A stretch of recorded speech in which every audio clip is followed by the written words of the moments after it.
Yeah. Family, y'all. Just keep it tight, keep it tight, keep it tight. Oh, right. Yeah. Here we go. With this next chapter, then, we pick up on natural law. We know that we studied natural law in our course on ethics, and we remember that natural law is essentially talking about how it is that we as human beings have various inclinations. Right. In the same way that if a ball is sitting on an incline, then that ball is inclined to go in what direction? It's inclined to go down. So the ball has a certain inclination, and we as human beings have certain inclinations as well. Do you remember what some of those inclinations that we have as human beings are? The first inclination that we have is to survive, essentially, to protect our lives.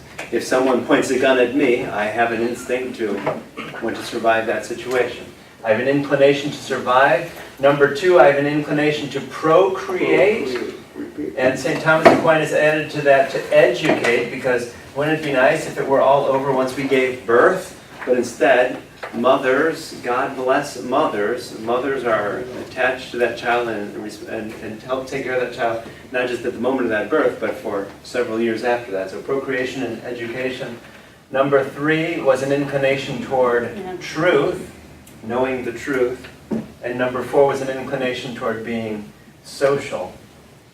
All of that is a review from our course in ethics. So this natural law theory has a lot that it owes to St. Thomas Aquinas. We're familiar with St. Thomas Aquinas? St. Thomas Aquinas was that saint who lived from 1225 to 1274.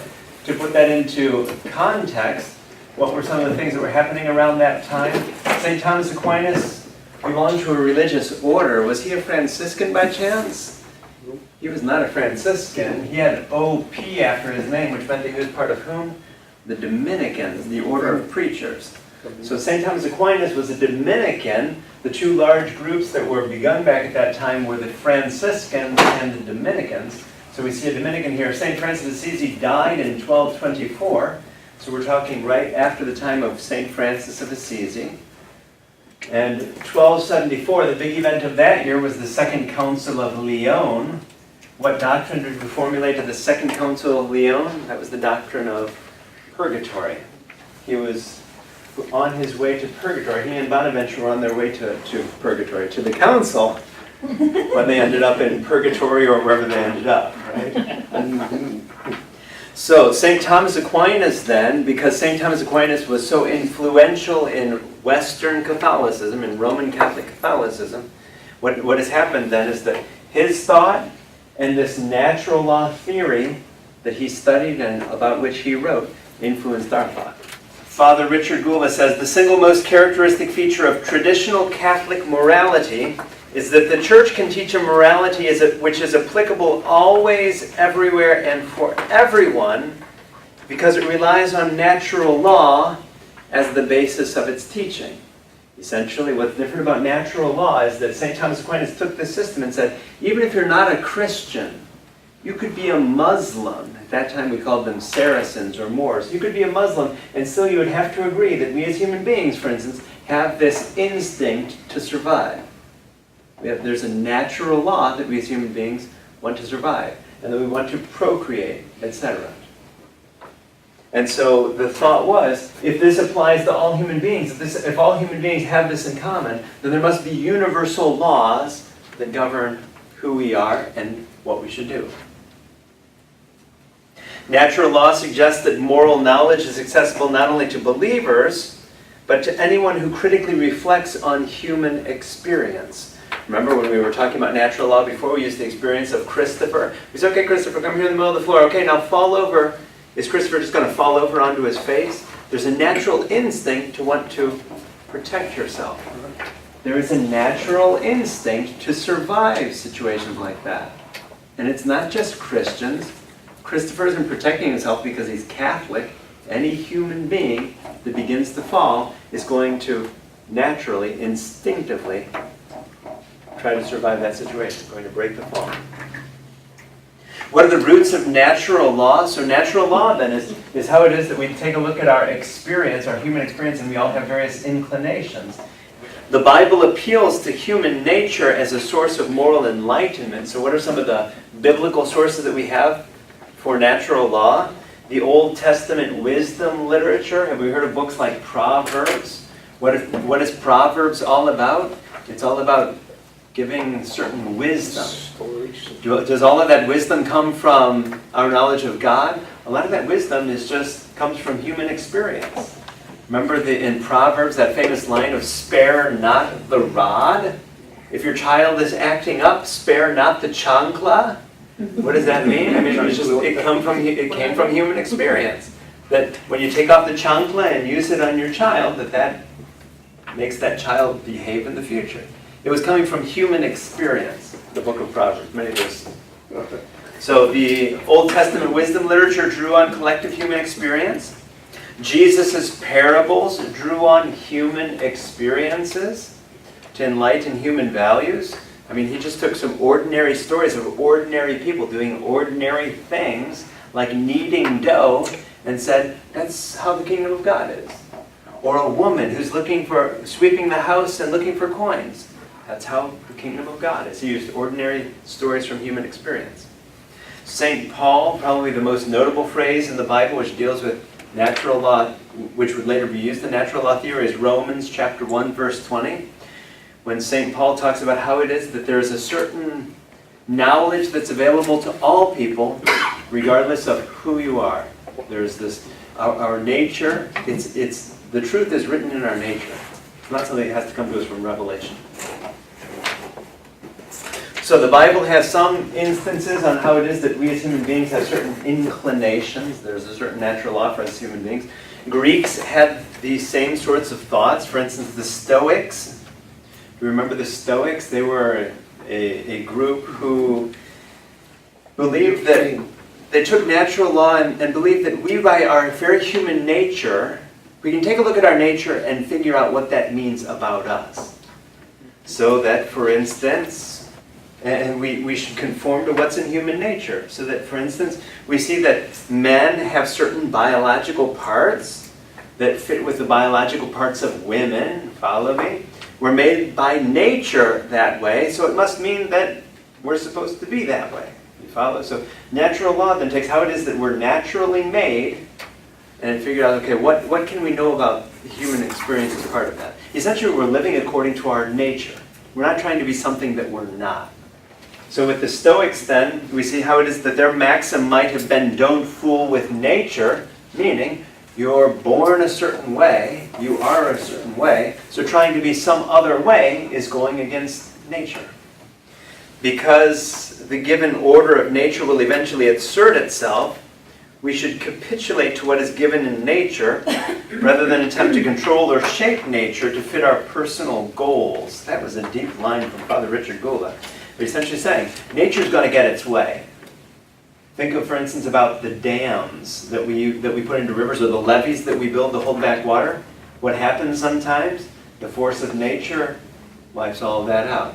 So that our floods here in Austin in 1935 and 1936, I think it was old enough to remember those. I mean, it was essentially, we had dammed the river in a certain place, but what happened? The water pushed that dam over and overflowed. We tried to mess with nature. We tried to dam that river. And what happened? Nature eventually asserts itself, which is what we saw in the flooding that we experienced this past weekend. We can try all that we do, but nature's going to assert itself. So why not just deal with nature rather than trying to mess with nature? Aristotle didn't develop natural law theory, but he did believe that morally good actions are rationally directed toward the actualization of the human potential, which simply means that by doing good things, we lead to ourselves being fully human. We're inclined to do certain things, certain morally good things, as a result of us being human. Those were the Greeks, Stoics, Aristotle. The Romans, closer to Rome, we had the Romans who, whereas the Greeks emphasized nature, Romans emphasized law. Think about this for a moment. In our study of Christology and of God, it was the Greeks who thought of this, the nature of God. That God must be three persons, one God, etc. They were like thinking of these concepts. The Romans didn't think like that. So the Romans were concentrating on more concrete things like law and the development of law. Cicero, who we see died in 43 BC, what does that tell us about Cicero? He was alive at the same time as someone else we know. If Jesus died in, say, around 30 AD, that means that their lives crossed. Cicero, over closer to Rome, said that to live according to the law given in nature is to live according to what reason commands. Nature made you a certain way, live that way. That was Cicero. Gaius talked about two different types of laws, the jus gentium and the jus civile. The jus civile is civil law. The jus gentium, though, is the work of nature. It's abiding by nature's laws. We have civil laws and we have natural law. And all people can observe it since it's based on the common needs and concerns of all. It's based on human nature. And then Ulpian, how interesting that Ulpian is different. Ulpian was also a Roman, meaning he wrote in Latin rather than Greek. And he talks about a third law. There's not just jus civile and jus gentium, but there's also jus natural, which is this generic notion of all of the rules that animals have in common, and we are lumping ourselves in with animals here. The human animal, because you are a human animal, there's something that you, like all other animals, have in common. You have certain inclinations. When the dog is hungry, it has an inclination to eat. Got news for you. When you're hungry, I'm guessing that your inclination is to eat. Oh, it fits in with our desire to survive. How interesting. We have these natural inclinations as animals. Humans and animals have natural inclinations. So, what's important about Ulpian is that now he's lumping us together with animals, so we're going to be thinking about ourselves more physiologically or biologically once we start lumping ourselves in with animals. And his definition is going to be so established that by the time St. Thomas Aquinas in the 13th century, St. Thomas Aquinas is trying to figure out this natural law, and he's going to bring together these voices, and he's going to mix them up together, and he's going to create what the Catholic Church would pass down from his lifetime all the way until the 1960s. How's that for influential? So let's talk about natural law and Thomas Aquinas then. By the High Middle Ages, there were two strains of interpretation that dominated the natural law tradition. And what's interesting is there were two different interpretations, and Thomas Aquinas took them both. That's why I say that he mixed them together. So there was the order of nature and the order of reason. So let's try to understand the difference between the order of nature and the order of reason. First, the order of nature. The order of nature is identified with people like the Stoics and with Ulpian, where they focus on physical and biological structures that are given in nature as the source of morality. What's right or wrong? Well, take a look at your biological structure, take a look at your body, and your body will give you certain clues as to what's right or wrong. That's the order of nature. You were made a certain way. What can you learn about what's good or bad based on how it is that you're made? The order of reason is different then. It's identified with Aristotle, Cicero, Gaius, and it focuses more on the human capacity. We as human beings can discover through our experience what's good or not good. So do we see order of nature and order of reason? What's the difference? The order of nature then, take a look at your bodies and we can learn from that what's right or wrong. The order of reason, take a look at your experiences. We can learn from that what's right or wrong. So there are these two different schools, two different interpretations. Should we look at how we're made at our bodies to figure out what's right or wrong? Or should we take a look at our experiences to figure out what's right or wrong? Aquinas, because he often defers to authorities, he sees both of these schools as being certain authorities, so he just brings them both together, even though there are some inconsistencies, as Father Richard points out. And so what we can see is that in his setting forth of these natural law tendencies, there are some that come from both schools. Number one, our wanting to survive, he credits more, for instance, to the order of reason. It's just by our experience tells us that if we fall over, we're going to want to protect ourselves. Human reason tells us that. However, there are some things that our body tells us. For instance, all this about procreating. This is more Ulpian again. Remember, Ulpian is more focused on the body. That this procreation, everything, if you take a look at the way that your bodies are made, men have certain bodies, women have certain bodies. They go together in a certain way that other combinations of bodies don't go. The body can determine how you're going to survive. The body... I'm not going to fight with somebody that's so big. So that would be the order... Oh! Okay? So I thought you were going down the path of the order of nature. That is, our bodies dictate certain things. So you're absolutely right. If there's a lion chasing me, the lion's body and my body, compare the two... You're right. I'm probably running. But the order of reason is what allows me, based on my experience, to be able to compare myself to that lion and figure out, oh, wait a minute, I probably don't have very good chances of outliving that lion. Some of us that are not strong, we're going to depend on our education, on our There you knowledge. go. So that's the order of reason. Right. If you're depending on your experience and what you know, that's the order of reason. If you're depending on your body and how your body is structured, then that's the order of nature. For instance, the ancients believed. Our mouths speak. How interesting. If our mouths can speak good things or bad things, the question is, were our mouths made to speak good things or bad things? Think about that for a moment. If you had to choose one or the other, then you'd probably say our mouths are made to choose to speak good things, which means that it's bad to speak things like lies. Because when you lie, it goes against the order of nature, because your mouth was created to speak good things. Procreate. We're not going to have a bunch of kids that we cannot support. We're going to procreate, but not so needy. That's the order, okay, you're onto something. That's the order of reason, right? The order of reason, okay, let's think about this, honey, before we do it again, right? Can we support another child? That's the order of reason. The order of nature Do it. is different. Do it, get it on, right? We see the conflict. Run around with everybody. We see the conflict.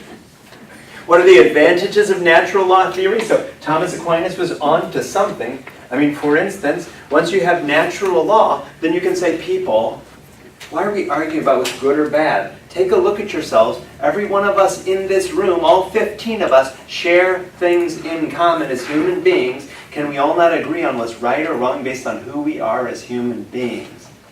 And so, essentially, with natural law theory then, we simply come up to some conclusions about what's right or wrong based on who we are as human beings. And then we tell all other human beings of all other places and times, because you're a human being, this is how you should live. This is good, this is bad. What are the challenges with natural law? Big challenge in that the rule of God and the rule of nature are practically one. Think about that for a moment. You're made in a certain way, that's your nature. Okay, so suddenly we start interpreting that as God's will. Follow me? God made you in a certain way, so God must have wanted you to be that way. So I got news for you. If you're a woman or if you're a man, who you're with is determined by what body you were born into. Follow me? Your body fits with another body, and that's the type of body that you should be looking for. That's God's will for you. Confusing nature with God's will. Follow me? So suddenly we start to talk about all these inclinations and how it is that it's God's will, right?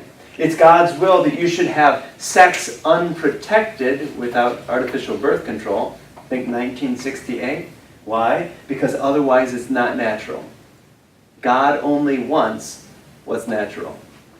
We see the challenge with that, right? Those of us who would challenge that say, wait a minute, did God not give us a brain for us to be able to think about this and be able to invent things that could protect us from unwanted pregnancies or from sexually transmitted diseases, etc.? Did God not give you that brain? So it's confusing nature with God's will. Wouldn't that depend on your interpretation of nature? Say more.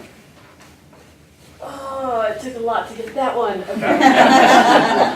Well, we keep talking about what's natural, and we wrote the four, but the nuances of each of those and how it's achieved, that you can go about it different ways because you're human. The example that comes to mind for me of confusing nature and God's will just happened this weekend. Right? When a flood comes and takes out everything that destroys everything that you have, I'm told, it just leaves you in a state of shock. Sure. And what's the faith response of many to that? Well, it must have been God's will. God's will. What? That God wanted you to suffer devastation like that? I lost my child, right? My child just died. Oh, it was God's will. Ooh, careful. Follow me? Especially as ministers and people in the church, we have to be extremely careful when we start saying that something is God's will, because unless you talk to God and God said, you know what, I wanted that to happen. I killed that child. Wait, God. What? No. You follow me? The will of God, we got to be extremely careful as ministers. We rationalize, well, you know, it happens. We rationalize it, and it's to protect ourselves psychologically. Psychologically. And that's all normal, that's all human. We just have to recognize that, and especially recognize the harm that we could do to people if we start telling them it's God's will that certain things happen. So one challenge of natural law is the confusion of nature with God's will or God's rule. Another challenge is that with natural law theory, moral norms are written in nature. And so if we look at our nature, or look at nature, look at the world, we'll be able to read, if you will, and learn various things. So that if we look at our own bodies, look at your body, we can learn various things about our physical properties and operations and our goals as human beings just by looking at our bodies. In natural law theory, actions are immoral or intrinsically morally evil if they go against nature. Think about this for a moment. This phrase is going to haunt us for 800 years, and that is that something is intrinsically evil. If you go against nature, it is intrinsically evil. The most recent church document that I can think of using the term intrinsically evil has to do with the church's stance toward homosexual persons. Think about it for a moment. Think about natural law theory. You're made with a certain body, that's your nature. It connects with certain other bodies. And if you go against nature, then that is acting in an intrinsically evil way. Hold that thought. We're going to come back to that at the end of this class, essentially asking ourselves, can there be something that is intrinsically evil? Going against nature is, there are certain things that are evil by themselves. Doesn't matter what your intention is, doesn't matter the circumstances, there are just certain things that are intrinsically evil, and that is if you go against nature. We'll come back with the question of whether anything can be intrinsically evil, or is that just something that we made up? Examples of things that are intrinsically evil. Think of sterilization or artificial birth control, right? By using a condom, tell your teenagers this, right? By using a condom that is intrinsically evil because they are frustrating our human inclination to procreate. Thou shalt not use a condom. So, in 1968, that was Pope Paul VI's line. Here we are. Anything that goes against nature, like artificial birth control, think the pill, think condoms, all those things are intrinsically evil. They are evil in and of themselves because they frustrate nature.